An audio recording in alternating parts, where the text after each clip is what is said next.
Vous savez, dans les Écritures, on nous parle de la naissance de l'Église et on nous dit que à cette époque, les croyants étaient tous d'un seul cœur, d'une seule âme, d'un seul esprit.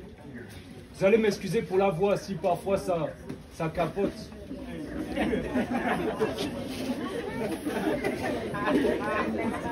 Je vais lire ça rapidement. Vous savez, la parole de Dieu, elle m'a redressé en tant qu'homme. Raison pour laquelle je vais prendre le temps de partager avec vous ce que j'ai reçu dans mon cœur. Ici, il n'y a pas de titre élogieux, pastoral, révérend, etc. C'est de simples croyants, en fait. On est là pour glorifier un seul nom.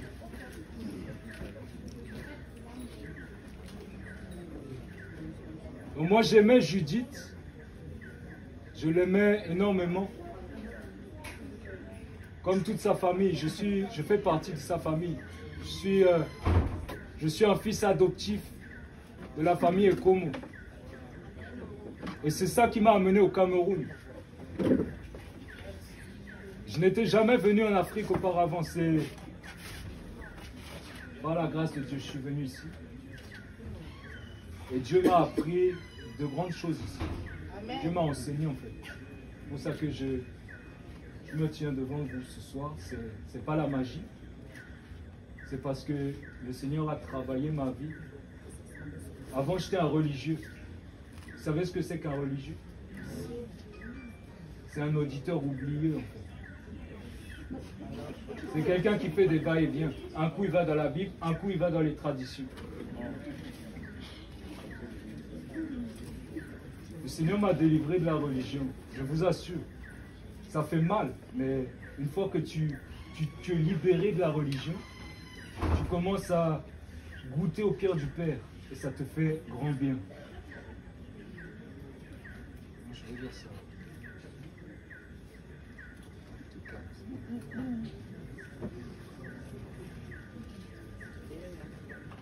Je vais lire ça pour vous. En fait, c'est un verset dans la Bible qui m'a beaucoup choqué, en fait. Parce que ce que je lis ici, on va dire, c'est diamétralement opposé avec ce qui se passe dans la majorité de nos assemblées, en fait. Que ce soit ici au Cameroun ou en France. Donc, je vais prendre ça pour vous. Or, la multitude de ceux qui avaient cru était un seul cœur et une seule âme. Et pas un d'eux ne disait que ses biens lui appartenaient en propre. Mais toutes choses étaient communes entre eux.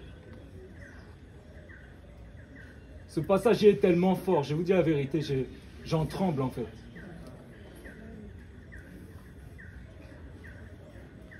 Je vais relire ça une fois, on n'est pas pressé. Or, la multitude de ceux qui avaient cru était un seul cœur et une seule âme.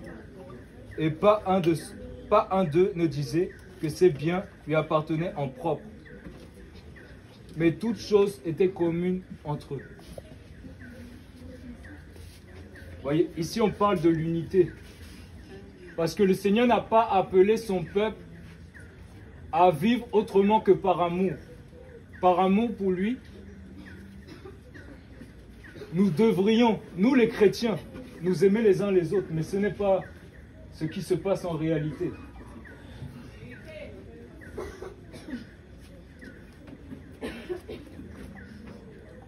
Ce soir, on est ici parce que normalement, on doit être ici pour ça. On est ici parce qu'on aime Judith. Et je voudrais vous rassurer, elle est entre de bonnes mains. Elle n'est pas descendue, Judith. Elle est rentrée et le Seigneur l'a repris en fait. C'est pourquoi nous devons nous réjouir. Et nous devons aussi trembler. Parce que notre tour, c'est bientôt. Vous savez, chaque jour que Dieu fait, c'est un nouveau jour que Dieu a créé qui nous délivre autant d'opportunités pour nous repentir. Pourquoi? Parce que nous avons tous une conscience Et nous sommes tous très injustes devant Dieu. Il ne s'agit pas d'être un théologien pour savoir cela. C'est dans le cœur de tous les hommes. Même si vous n'êtes pas croyant, vous le savez. Vous savez, dans les Écritures, on nous parle d'un Dieu qui est tellement attentionné, tellement il se soucie des hommes en fait, que nous sommes. Et au fur et à mesure que tu lui demandes de t'ouvrir l'intelligence pour que tu comprennes ce qu'il a à te dire dans ce livre, tu réalises à quel point tu as besoin de lui. Vous savez, l'église qu'on lit ici dans la Bible, c'était des hommes et des femmes qui n'avaient pas à souffrir de la pauvreté, de la précarité. Je vois ici en Afrique, il y a des chrétiens qui souffrent au point où ils sont dans la mendicité. Mais ça, c'est pas biblique en fait. Je vais dire ça. Car il n'y avait parmi eux aucun indigent.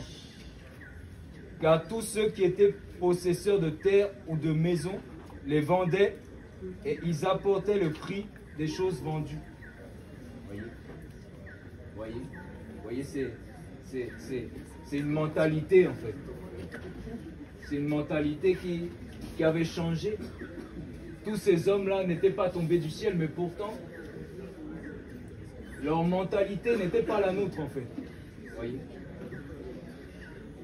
On a cette mentalité-là, nous les êtres humains, sortis de toutes les nations. Cette mentalité-là qui nous renvoie en arrière, qui nous empêche de vivre le véritable épanouissement. On ne peut pas parler de la vérité sans dénoncer les choses qui ne vont pas dans nos assemblées. On ne peut pas se dire chrétien et ne pas se remettre en question par rapport à ce que dit la parole. C'est la parole qui nous sauve. Et la parole, c'est Jésus-Christ. Si tu confesses de ta bouche que Jésus-Christ est ton Seigneur, tu dois épouser la parole. Vous savez, j'ai beaucoup marché pour rencontrer les religieux dans ma vie. J'ai rencontré tous les religieux possibles. Les catholiques, les protestants, les témoins de Jéhovah. Et la particularité de tous ces religieux, tous ceux qui se disent appartenir à une dénomination, tous ceux qui ont une église qui porte un nom, leur point commun à tous ces gens-là, c'est qu'ils sortent de la parole. Vous leur dites que c'est écrit, ils vous disent que non. Eux, ils ne feront pas comme ça. Pourtant, Jésus a dit, si vous demeurez dans ma parole, vous serez vraiment mes disciples.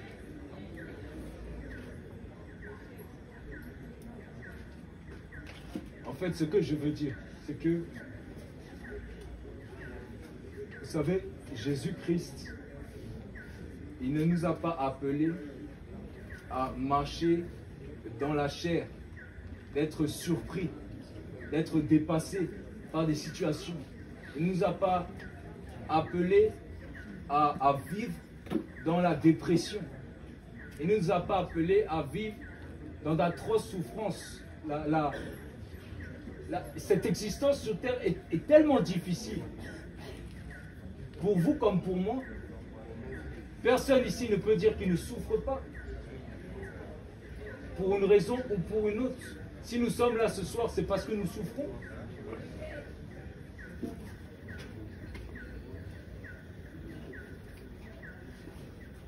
Et vous devez comprendre une chose, que le Seigneur, il attache plus d'importance à ce qu'il y a dans votre cœur, plutôt que ce qui sort de vos bouches. Parce qu'on parle beaucoup avec la bouche et la langue, mais Les actions ne suivent pas en général. Vous savez, tout à l'heure, je discutais avec un frère en Christ et il m'a donné un passage de la Bible que j'avais lu et relu. Mais pourtant, quand j'ai lu avec lui ce passage, j'ai compris quelque chose que ça m'avait jamais monté à l'esprit en fait. Amen. La Bible, moi je peux le certifier, c'est pas écrit par la sagesse humaine, c'est pas une interprétation particulière, c'est vraiment Dieu qui a utilisé ces hommes imparfaits pour parler pour lui. Et si tu ne mets pas ta confiance dans la parole de Dieu, ta foi, elle ne sera pas stable, jamais. Tu seras surpris en fait dans ta vie. Tu seras toujours surpris. Tu te demanderas pourquoi. Ça te poussera même à accuser Dieu.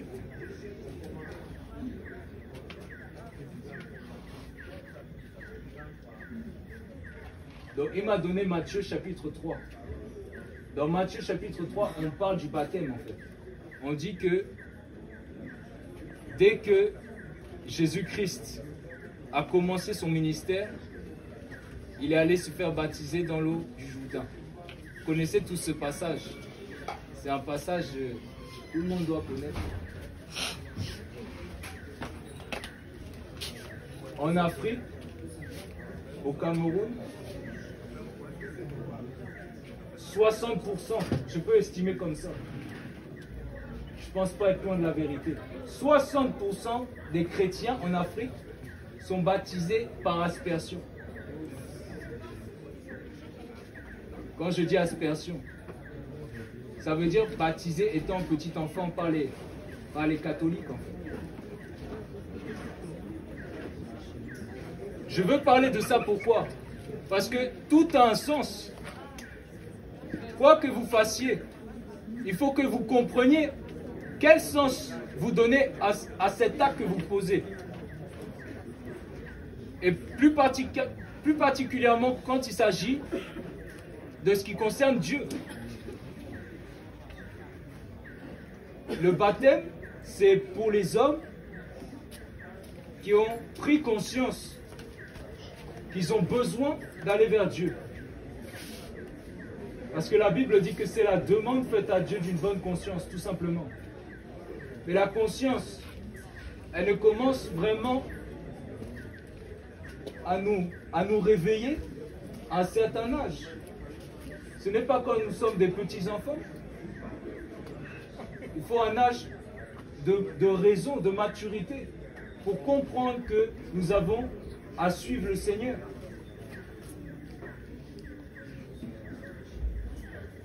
J'ouvre cette parenthèse. Parce que dès le départ, on pêche. Si vous pensez que vous pouvez suivre le Seigneur, alors que, étant adulte, vous ne vous êtes pas fait baptiser, vous n'êtes pas dans le droit chemin. Jésus-Christ lui-même, il est allé dans l'eau du Jourdain. Vous savez ce que ça veut dire, Jourdain? Ça veut dire celui qui descend. C'est l'humilité en fait. Dieu nous parle ici de l'humilité.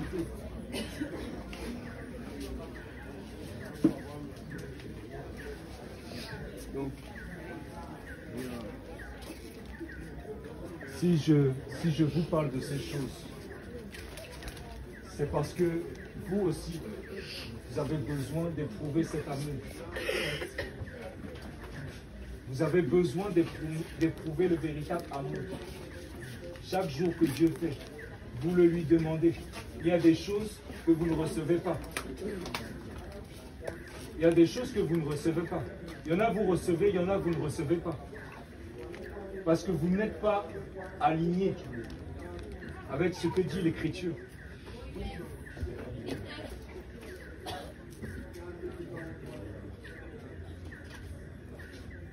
Vous savez, le Seigneur veut se glorifier. Il n'a pas besoin de notre consentement ni de notre obéissance pour nous faire du bien. Si seulement ce soir, vous vous levez et que quelqu'un prie pour vous, il y a de fortes chances que vous soyez exaucé. Mais est-ce que c'est suffisant? Est-ce que c'est suffisant que ce soir, vous ayez un soulagement par rapport à la gêne, aux soucis que vous avez? Est-ce que ça suffit, honnêtement? Ne pensez-vous pas que ce qui est bien meilleur, c'est d'avoir le repos de Dieu dans votre vie continuellement, de sorte que votre regard change radicalement sur les choses de cette vie? Parce qu'il est plus difficile de porter les fardeaux lorsqu'on est seul, livré à nous-mêmes. Je ne suis pas en train de vous dire que vous n'aurez pas à souffrir si toutefois vous n'êtes pas en Christ. La Bible dit que celui qui n'a pas reçu l'Esprit de Christ ne lui appartient pas. Peux-tu répondre à cette question? L'as-tu rencontré ou non? Est-ce que le Seigneur s'est révélé à ton cœur? Dans les coulisses, est-ce que Dieu t'a frappé par son amour?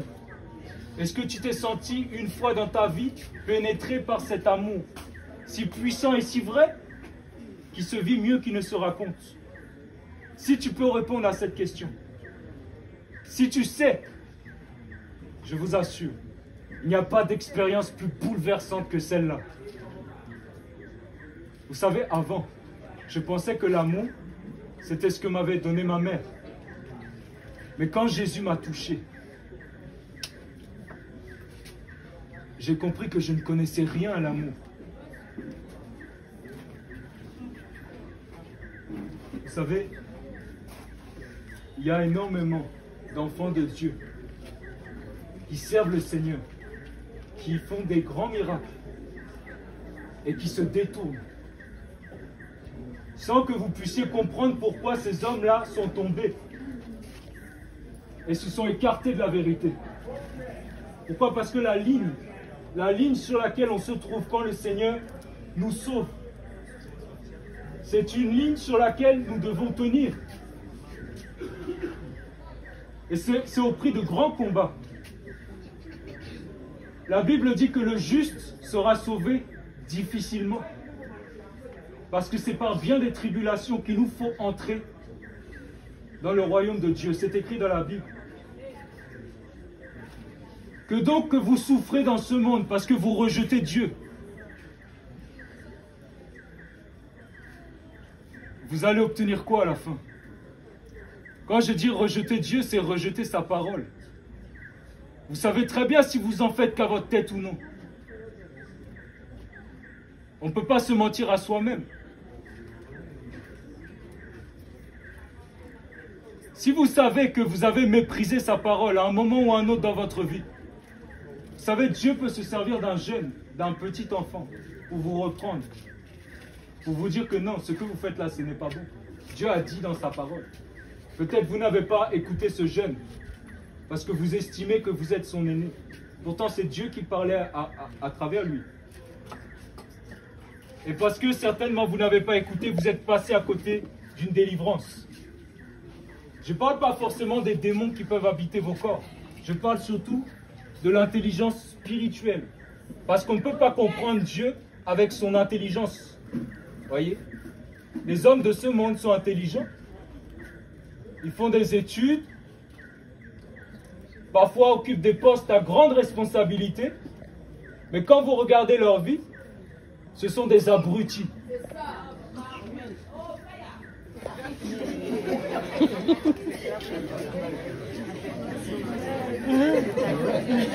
C'est vrai.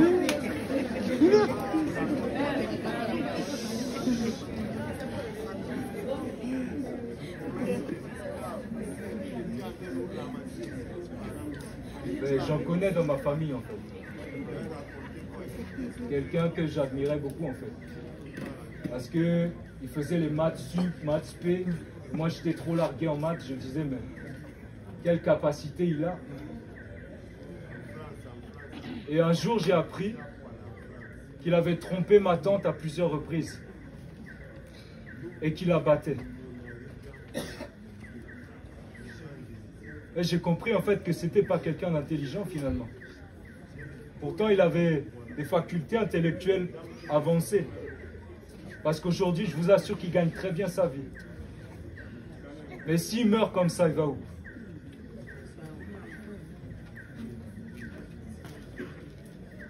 Vous savez, le divorce, c'est interdit dans les Écritures. J'espère qu'on vous l'enseigne à l'Assemblée. Quand on se marie, c'est pour toujours. N'imagine même pas un instant que tu n'auras pas à pardonner ta femme parce que tu as fait du mal.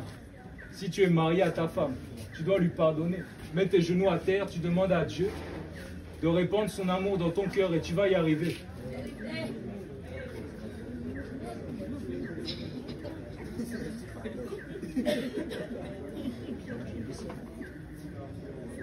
Donc je vais lire le passage. On dit, en vérité, en l'homme, il y a l'esprit, mais c'est le souffle de Dieu qui le rend intelligent. Amen. Et ici, au Cameroun, la plupart des chrétiens ne lisent pas la parole avec assiduité.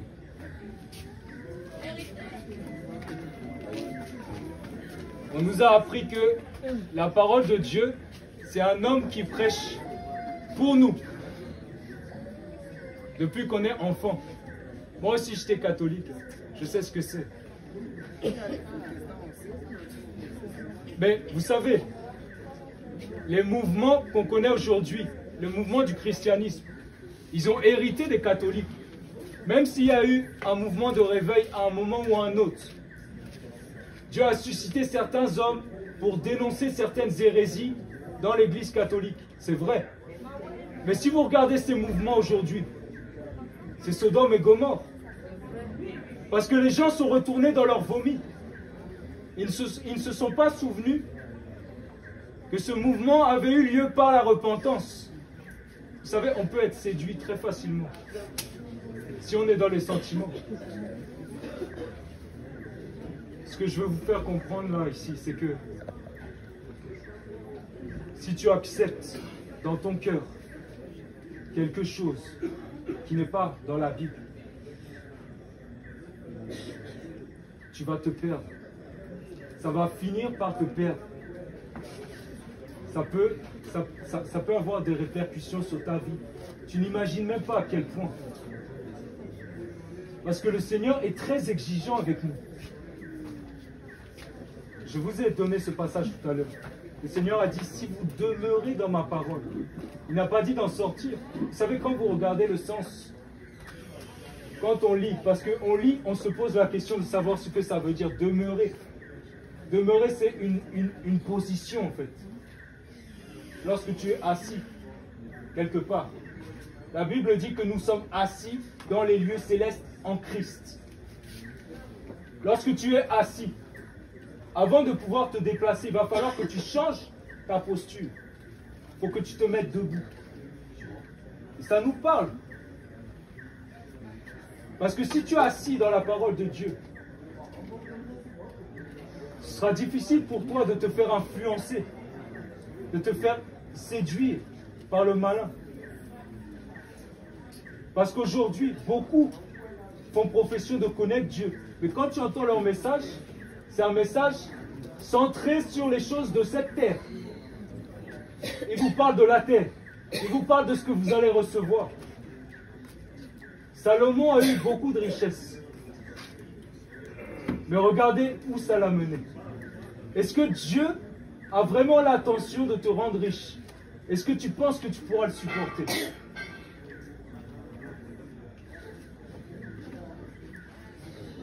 Ce n'est pas donné à tout le monde, je vous dis la vérité. Est-ce que vous êtes capable de gérer cet argent? Parce que lorsqu'il est question de gérer le peu d'argent que vous avez, c'est souvent dans les dîmes et les offrandes que vous allez le dépenser. Pourtant, vos enfants à la maison, ils réclament.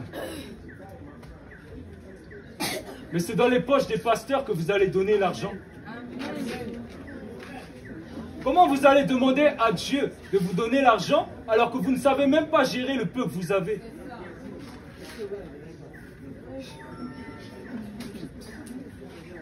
Je vais prendre un passage. pour que vous sachiez que c'est écrit.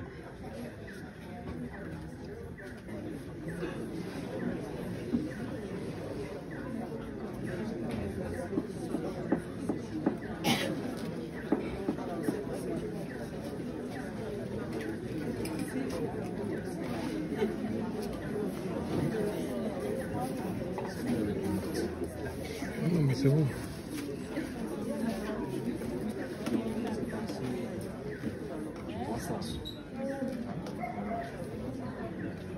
Ça vous intéresse ce que je dis? Ça nous intéresse.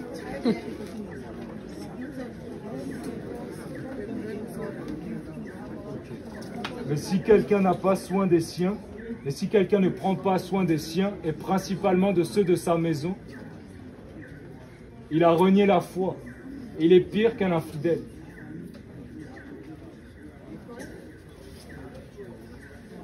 Vous savez, j'aimerais partager ce soir avec vous sur la question de l'argent, parce que on ne fait rien sans argent dans ce monde. Et dans les Écritures, on nous a laissé un modèle des hommes et des femmes que Dieu avait remplis de sagesse et d'intelligence pour gérer l'argent. De sorte qu'aujourd'hui, nous puissions nous imprégner de ces témoignages pour nous aussi à notre tour. Parce que le Seigneur rendra compte de tout ce qu'il t'a donné. Le compte bancaire inclus. On dit que Dieu est l'or et l'argent. Tu dois savoir comment gérer ton argent. Et dans un premier temps, je voudrais aborder un sujet aussi qui me tient à cœur, c'est dans Éphésiens. Tu peux ouvrir Éphésiens comment?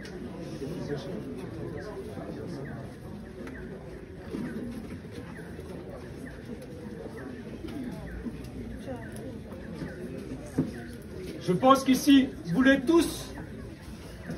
tous que le Seigneur débloque certaines bénédictions dans votre vie. Parce que vous avez besoin d'être restauré. Il y a certaines blessures qui sont encore enfouies au fond de vos cœurs. Des plaies qui sont encore ouvertes et qui vous font souffrir. Il y en a parmi vous qui souffrent. Laissez-moi vous dire que ce n'est pas par l'imposition des mains que vous allez être soulagés. C'est la parole qui guérit. Il faut l'accepter. Il faut accepter cette parole. Nous ne sommes pas là pour vous parler des congrégations religieuses ici. On sait en qui on a cru. On sait ce que nous étions, ce que nous sommes devenus. On sait comment est-ce que nos mentalités étaient bizarres avant.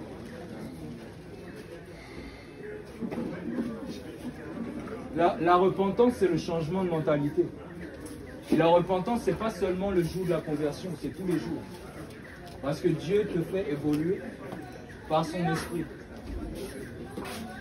Donc il faut lire Éphésiens, chapitre 1er.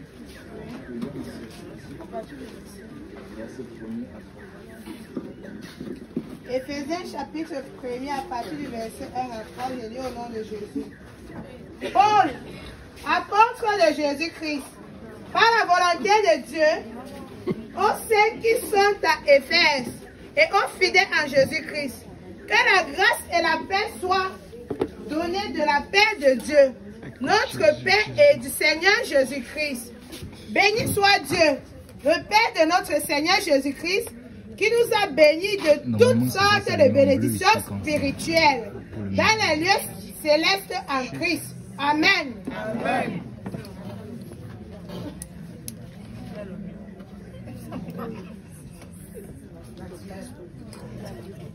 Est-ce que vous aimez la parole? On aime la parole. Je pose la question, il faut répondre. Est-ce que vous aimez la parole? On aime la parole, on aime avec.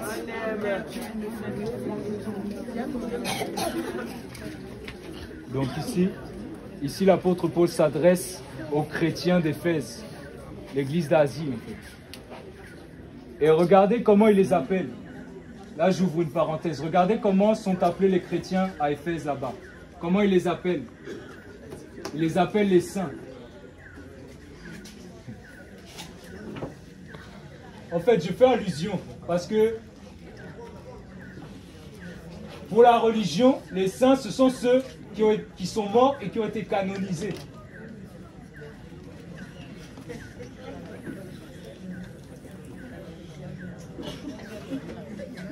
Mais c'est ce qu'on dit, c'est ce qu'on dit. C'est ce qu'on a appris, non? Vous n'avez pas appris ça? Vous savez, le Saint-Esprit, il a tellement de choses à faire en vous. Vous n'imaginez même pas à quel point on a perdu des années. On a perdu des années, on a perdu du temps. Jusqu'à quand est-ce qu'on va se montrer? Vous savez, il n'y a pas que les enfants qui sont têtus.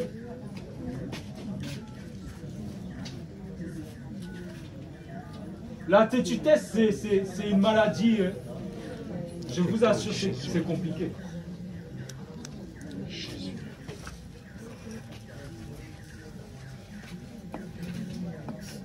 Au verset 3, on nous parle, on nous dit que Dieu, par ses promesses, nous a bénis de toutes les bénédictions spirituelles dans les lieux célestes en Christ. Amen. C'est bon. C'est bon.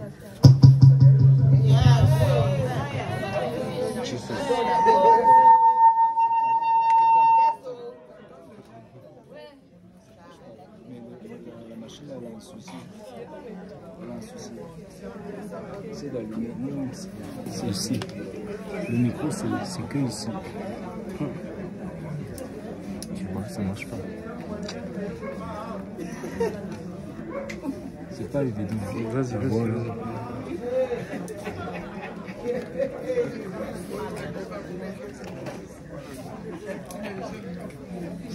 Il faut faire l'effort, s'il vous plaît. Vous savez, c'est pas évident pour porter la voix jusqu'à vous. Mais je crois en mon âme et conscience que vous allez être encouragés.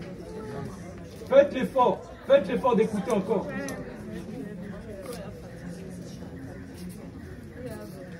Vous savez, aujourd'hui, la majorité des enfants de Dieu qui adorent le Père en esprit, en vérité, ils sont cachés.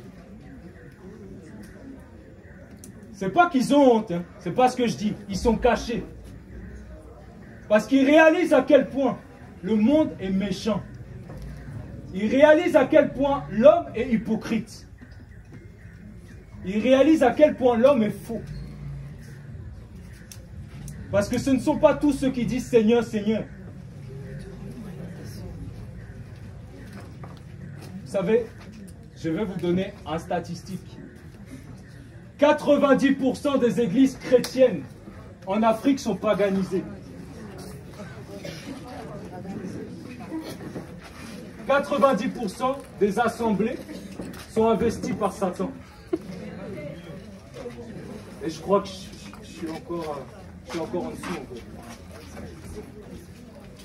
Je suis encore en dessous. Pourquoi? Parce que on a méprisé la parole en fait.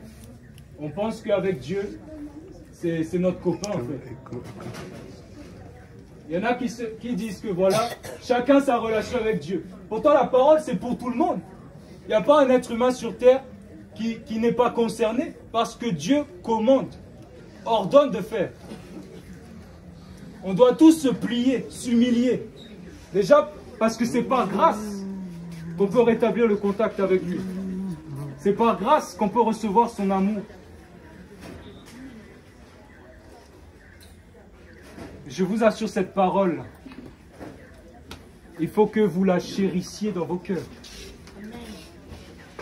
S'il y a encore de la poussière sur ces Bibles-là, il faut enlever la poussière. Il faut enlever la poussière. Que le Seigneur veut vous restaurer. Tout à l'heure, je parlais des blessures parce que nous tous, on a eu à souffrir dans notre vie. Et ces situations difficiles n'ont pas été sans laisser des traces. Il y a des séquelles. Et sans te voiler la face, tu as besoin d'aide. Et pas l'aide d'un être humain. Regardez comme les hommes perdent leur humanité en Afrique. Lorsque quelqu'un a reçu plusieurs coups de couteau dans l'abdomen qui se retrouve aux urgences, on lui dit qu'on ne peut pas le toucher avant que l'argent rentre. Pourtant, il est en train d'agoniser. Il a fallu 1 heure au bon samaritain qui a amené cette personne à l'hôpital pour aller chercher l'argent.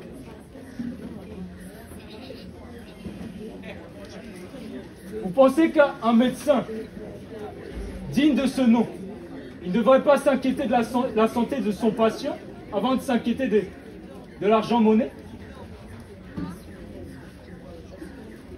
Vous ne trouvez pas ça bizarre qu'on vive dans ce genre de monde?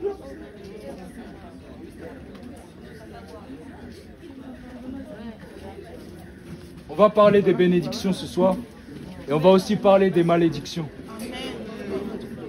Parce que malheureusement, le peuple de Dieu est plus touché par les malédictions que les bénédictions.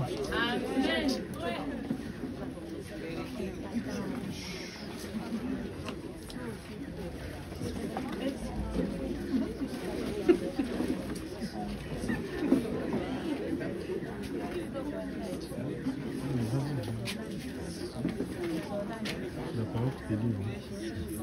La parole de Dieu, Oui, bien sûr. c'est l'évangile.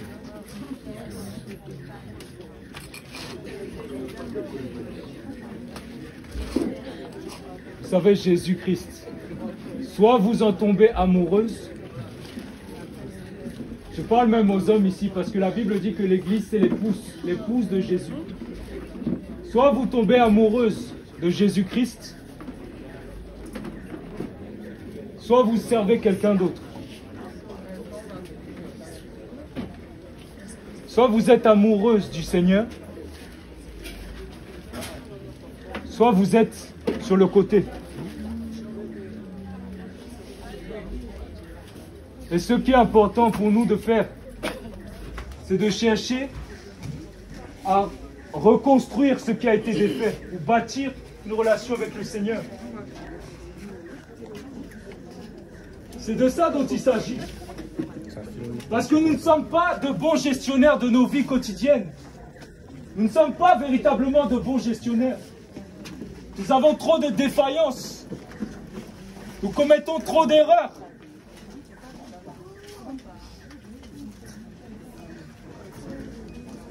Vous savez, les bénédictions dont parle la Bible, elles sont spirituelles avant tout.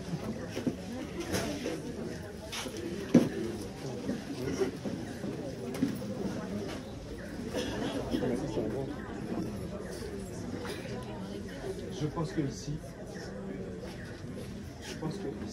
le Seigneur va se glorifier.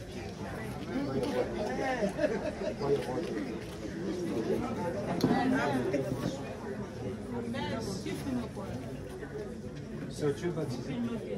Tu as donné ta vie à Jésus. Amen, ma sœur. Amen, amen.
Je vais partager avec vous.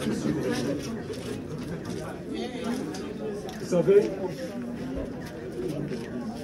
un enfant de Dieu, quelqu'un qui a expérimenté la présence de Dieu dans sa vie, de sorte que sa vie a été transformée. C'est quelqu'un qui ne doit craindre aucun mal. Il ne doit pas être saisi par les angoisses, quelles qu'elles soient. Il doit être capable de se tenir devant n'importe quel être humain pour lui annoncer avec assurance l'évangile.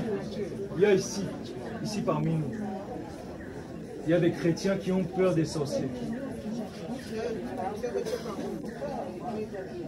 Est-ce que quelqu'un parmi vous a peur des sorciers ici?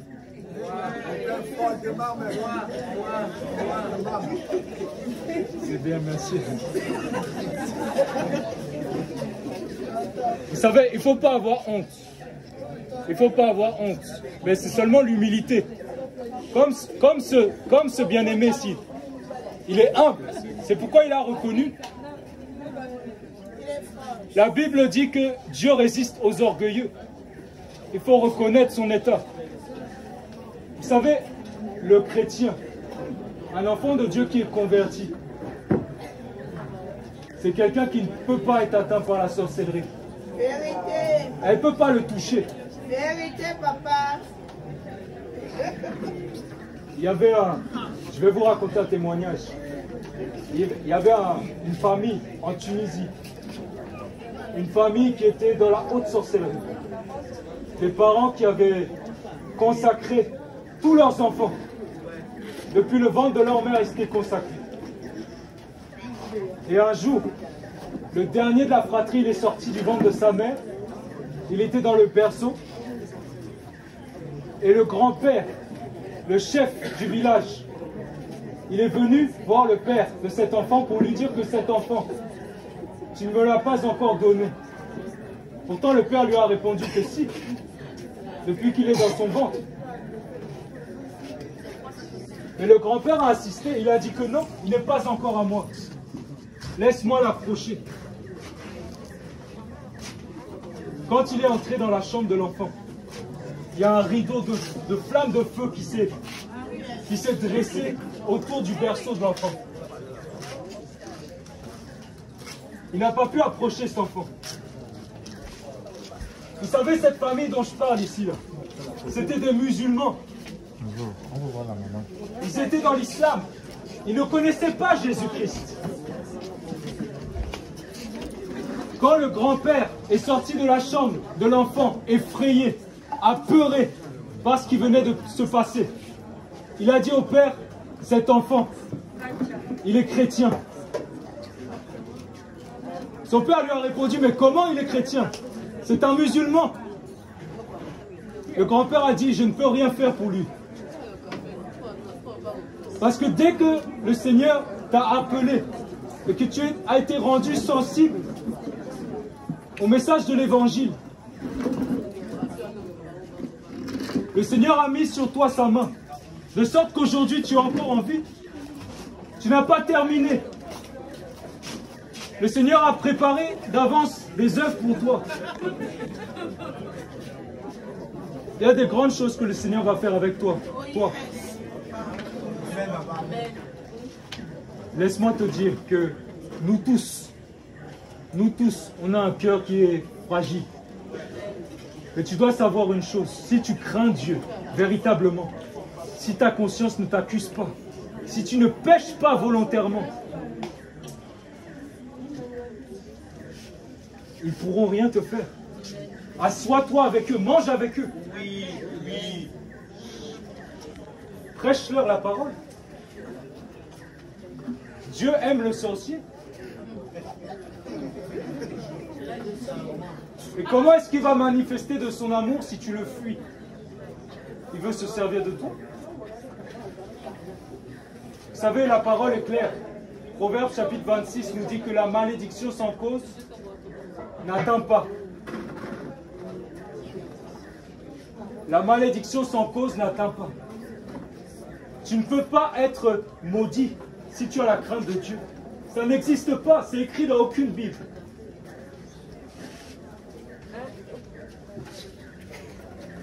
Il n'y a que Job qui a été touché par la maladie. Non pas parce qu'il avait péché, mais parce que le Seigneur devait lui enseigner sa sagesse. Et c'est par le moyen de ses souffrances qu'il a été enseigné. Parce que si vous lisez le livre de Job, vous allez vous rendre compte que cet homme se croyait juste. Et c'est au travers des souffrances que le Seigneur lui a fait comprendre qu'il ne l'était pas. La justice vient de Dieu seul. Et l'épanouissement ne viendra pas si tu n'es pas à ses pieds. L'épanouissement, le vrai épanouissement. Le fait de savoir que quand tu te réveilles le matin, tu es déjà saisi par cette paix qui t'habite.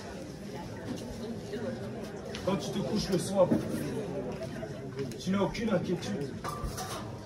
Tu ne t'inquiètes de rien. Même de la mort peut venir te chercher. Mais tu sais que tu vas là-haut, dans son repos. Il n'y a pas de plus grande bénédiction, mon ami. Ça se passe au niveau du cœur. Parce que le Seigneur, ce qu'il désire, au moyen de son esprit, c'est de nous faire prendre conscience que les choses terrestres ne sont rien comparé à ce qu'il veut bâtir en nous. Ce qu'il veut déposer en toi, au fur et à mesure que tu acceptes de lui céder la place qu'il t'a demandé dans ton cœur. C'est ça la véritable richesse. C'est ça la bénédiction. Tu ne seras pas heureux parce que tu es marié, parce que tu as des grands biens dans ce monde. Regardez, la plupart des mariages se terminent par le divorce. C'est pas vrai ce que je dis. C'est un fiasco. L'être humain est un fiasco. Il n'est pas capable de supporter son prochain, l'être humain. Pourtant, il a une grande bouche. Il n'est pas capable d'aimer, en fait, comme lui. Raison pour laquelle rien ne peut aller véritablement. Il y aura toujours des zones d'ombre dans ta vie si tu n'as pas les vraies bases, en fait. C'est vrai que les hommes de Dieu ont été donnés au monde habitable pour enseigner l'Église. Mais les bases de la foi, les fondements de la foi, tu le reçois, c'est l'Esprit de Dieu qui t'enseigne. C'est le premier enseignant. Mais il ne peut pas te donner la véritable connaissance si tu n'es pas véritablement soumis, si tu ne t'humilies pas. Vous savez, la Bible dit que celui qui s'élève sera abaissé. Celui qui s'abaisse sera élevé. Il y a une virgule entre chaque. Parce que celui qui s'élève le fait par lui-même. Celui qui s'élève, c'est celui qui le fait par l'homme. Qui se confie en l'homme. Son élévation précède sa chute. Elle ne sera pas à la hauteur. Il y a beaucoup d'hommes qui se mettent en avant dans ce monde. Même des chrétiens. Vous savez, ce message-là, c'est pour les enfants de Dieu. Parce qu'il y a beaucoup de distractions. Il y a des gens qui ne veulent pas attacher de l'importance. Pourtant, vous savez très bien qu'on ne décide pas de la manière dont le Seigneur veut nous interpeller chaque jour. On a à être enseigné, en fait. À ajouter à notre foi de nouveaux progrès. C'est constant. C'est sans relâche. Parce que la connaissance que le Seigneur veut te donner, c'est celle qui libérera ton cœur de tous les tourments que tu as à souffrir. C'est ça que tu dois rechercher premièrement dans ta vie. Mettre en pratique la parole que le Seigneur t'a donnée. Et tu n'as pas besoin de courir pour ça. Tu n'as pas besoin d'être dans l'agitation. C'est le Seigneur qui est responsable de ton éducation. C'est lui qui va t'enseigner. Il sait comment il va faire. Il sait quels hommes il va utiliser. Tu n'as pas besoin de promener des regards inquiets, de chercher tel ou tel homme de Dieu. Dieu ne se trouve pas dans un bâtiment. Dieu est esprit. Il ne peut pas se limiter à nos conceptions d'hommes. Les gens courent après les hommes de Dieu, mais tu vas trouver quoi? Pourquoi tu ne regardes pas à ses pieds dans la parole? Pourquoi sommes-nous agités? Moi je pose la question, pourquoi sommes-nous agités? L'agitation, ça ne produit aucun fruit dans ta vie. Tu prends des décisions hâtives, tu te trompes. Tu te fais du mal à toi-même. Il faut rester à ses pieds. Quand tu es dans ta chambre à coucher, il a dit, invoque-moi, je te répondrai. Je te révélerai des choses cachées que tu ne connais pas. Ces promesses sont irréfutables. Dieu ne ment pas. Tu peux le mettre à l'épreuve. Lui dire que voilà, il est dit ceci, il est dit cela. Démontre-moi, prouve-moi que ces paroles sont vérité. Et le Seigneur va se glorifier dans ta vie. Vous savez, la bénédiction, ça n'a rien à voir avec les choses de ce monde. Les choses de ce monde, ça ne pourra jamais remplir ton cœur de son amour. Vous savez, ce qui peut rendre heureux un être humain, c'est l'amour de Dieu, n'est-ce pas? Quand le cœur de l'homme est rempli de l'amour de Dieu, c'est là qu'il est véritablement apaisé. Il ne craint personne. Il n'attend juste qu'une chose, c'est le royaume, le règne de Dieu dans ce monde de déchéance.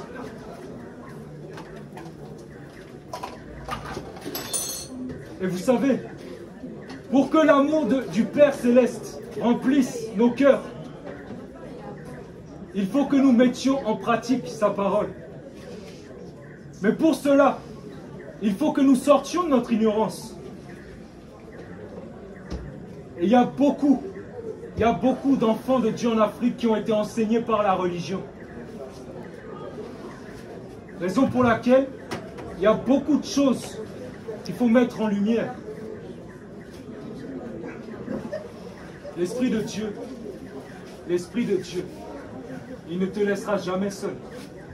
Il mettra toujours autour de toi des hommes et des femmes qui ont reçu le témoignage de Jésus-Christ et qui seront en mesure de t'influencer.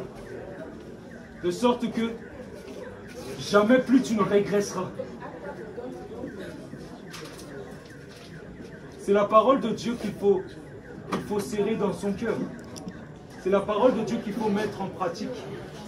Il n'y a pas de solution miracle pour ta vie.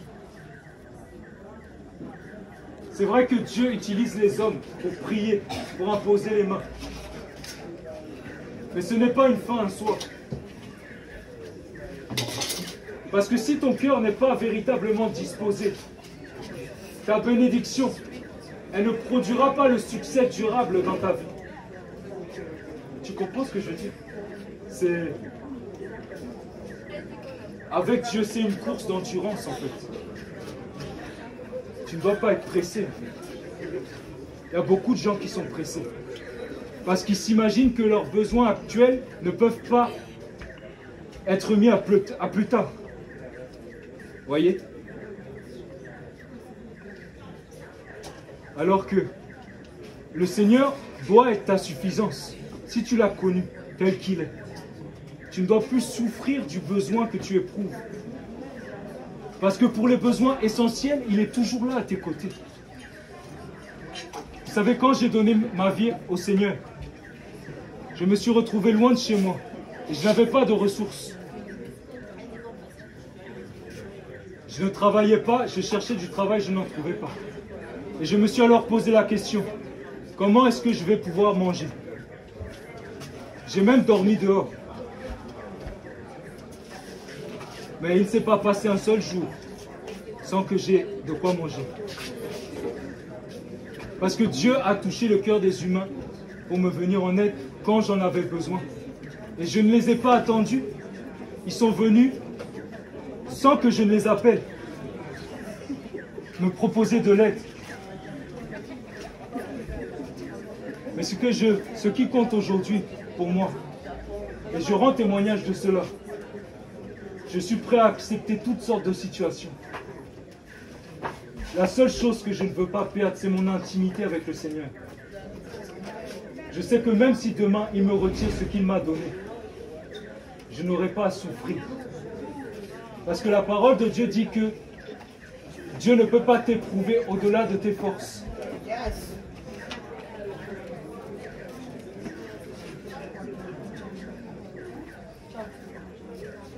Vous savez, le temps est court. les hommes et les femmes de ce monde tombent comme des mouches. Les deuils en Afrique s'enchaînent et s'additionnent. Et vous le savez mieux que moi.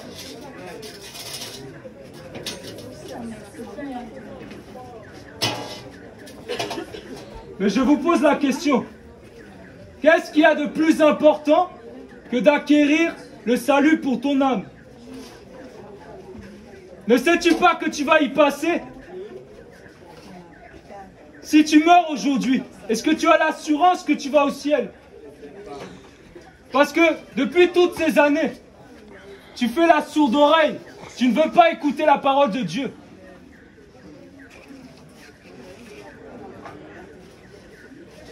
Mais jusqu'à aujourd'hui, où ça t'a mené? Vous savez, quand je suis allé à Kribi là-bas, j'ai interrogé des jeunes. J'ai dit voilà, je m'intéresse à vous, dites-moi. Quelles sont vos croyances?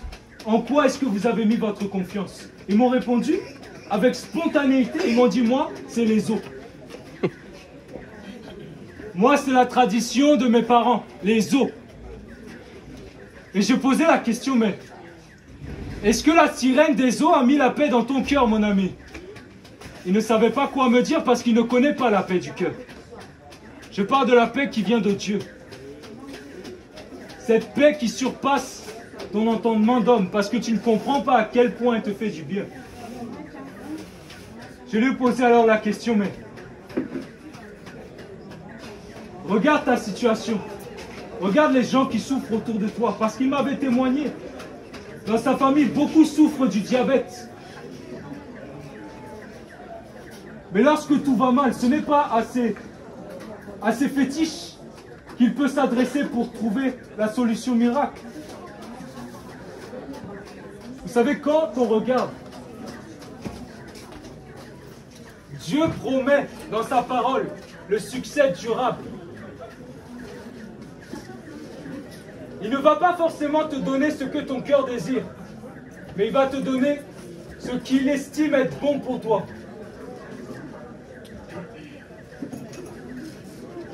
Mais quand tu regardes le résultat, quand tu compares avant, après, ce que Dieu fait dans ta vie, tu n'as que tes yeux pour pleurer. Mais regardez tous ces jeunes qui s'adonnent à toutes ces traditions africaines, les traditions de leur père. Regardez la précarité de leur vie. Certains ont 40 ans, sont pères de plusieurs enfants, mais ils continuent à tourner en rond. Leurs affaires n'avancent pas. Dès qu'ils ont un peu d'argent, ils le dépensent. Ils ne savent même pas pourquoi ils l'ont dépensé. Ils le regrettent. Parfois, ils rentrent chez eux, ils sont éprouvés par leur dur labeur, mais pourtant, ils n'ont pas suffisamment d'argent pour prendre soin de leur femme. Vous devez vous poser la question de savoir, est-ce que vraiment ce que vos parents vous ont légué, est-ce que ça a vraiment la valeur que ce que le Seigneur vous promet dans sa parole?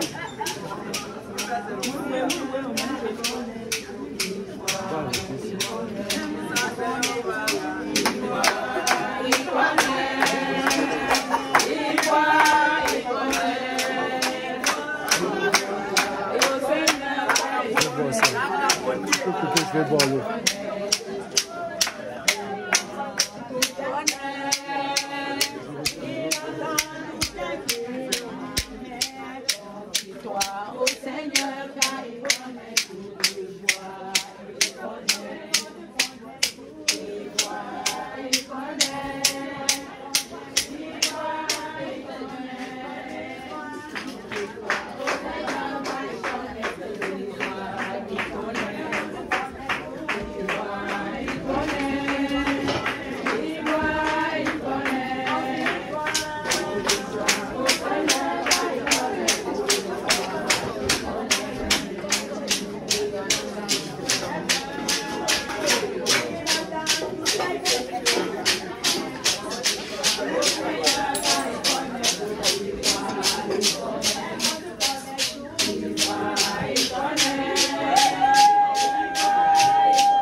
On appelle les gens pour la prière.